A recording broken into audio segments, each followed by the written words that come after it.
Tinulungan niya ako na makapagtapos ng pag-aaral pero may kapalit. Dear Lucy Pearl, itago mo na lang ako sa pangalang Anna Rose. 22 taong gulang. At kasalukuyang graduating student sa kolehiyo.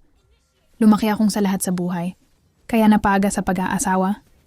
Halos sumuko na ako sa pangarap kong makapagtapos ng pag-aaral noon. Pero dumating si Archie na naging ka-live. In partner ko ngayon ng halos 7 na taon. Si Archie ay 38 years old na rin. At may trabaho, binago niya ang buhay ko, Ate Lucy. At maging ang pangarap kong naudlot ay siya ang dahilan. Kaya naipagpatuloy ko ngayon. Tuwayan makagtapos ng pag-aaral. Siya ang naging katuwang ko sa buhay. At dahilan kung bakit malapit ko nang maabot. Ang aking pangarap.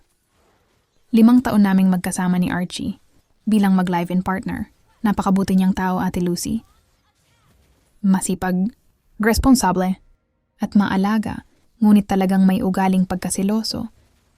Habang malapit na akong magtapos sa kolehiyo, unti-unti namang lumalabas ang mga problema namin sa relasyon, lalo na sa usapin ng pagkakaroon ng anak. Dahil dito mas naging mainit ang usapin tungkol sa aming. Noong una, sinasabi niya lang na nais niya na talagang magkaanak, kaya dapat maging mas aktibo kami para magtagumpay at magkaroon ng anak. Kaya nang lumaon, pinapainom na niya ako ng mga tableta na napampagana.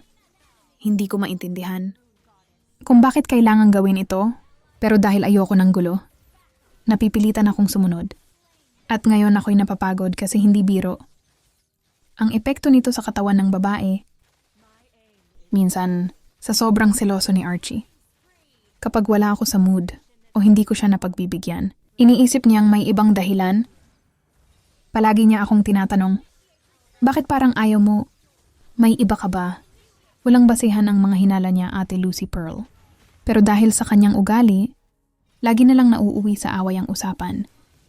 Kadalasan, Ate Lucy, hindi niya pinapaalam sa akin na may inilagay siyang gamot sa mga inumin na ibinibigay sa akin, kaya matutuloy talaga.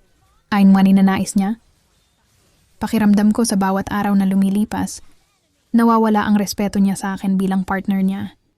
Paul, noong isang gabi, nagkaroon kami ng matinding away. Sinabi niyang, baka raw hindi ako seryoso sa kagustuhan naming magkaanak, kaya hindi nabubuo. Ate Lucy, gusto ko rin naman, pero talagang matagal lang siguro akong buntisin, kagaya ng mama ko. Halos inaraw-araw na nga naming ginawa. Kahit hindi ko gusto, ay napapayag ako. Dahil nga pinapainom ako ng, o di kaya, para pareho daw kami na nasa kondisyon. At masiyanan sa ginagawa upang magkaanak. Aminin ko, Ate Lucy. Hindi kasi ako aktibo pagdating sa pakikitalik. Kaya nakakapagod rin sa katawan, Ate Lucy, kapag pinapainom ako. Minsan kapag nasa paaralan ako, nagiging lutang na rin gawa ng pagod sa katawan. Resulta na ata ito sa ginagawa ng partner ko. Sa kabila ng lahat, hindi ko siya maiwan. Ate Lucy, malaki ang naitulong niya sa buhay ko at pakiramdam ko. Utang ko sa kanya ang lahat ng meron ako ngayon. Pero habang tumatagal, mas nararamdaman kong nawawala na ang kaligayahan ko. Ang relasyon namin ay unti-unting kinakain ng takot, selos at pressure. Ngayon, Ate Lucy, naguguluhan ako. Mahal ko si Archie pero pagod na akong magparaya.